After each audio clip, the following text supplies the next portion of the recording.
Let me show you how to buy Spotify Premium on your iPhone.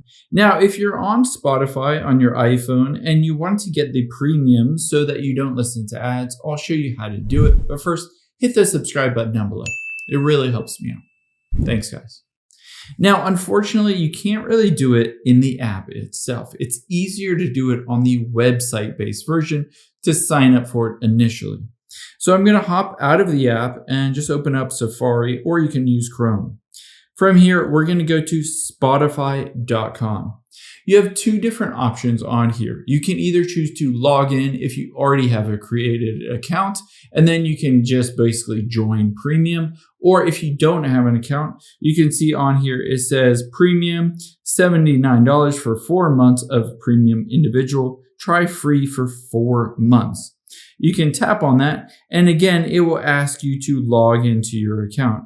Let's say you don't have an account already. You can just go through the process of continuing with Apple or Google or Facebook, and you can choose to share your email or even hide your email if you wanted to.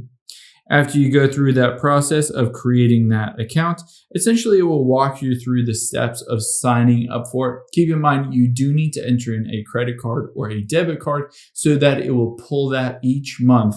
After you've done that and signed up, let me hop out of here. You can open up the Spotify app itself and tap on your profile at the top left, and you should see your premium here indicating that you have a premium membership.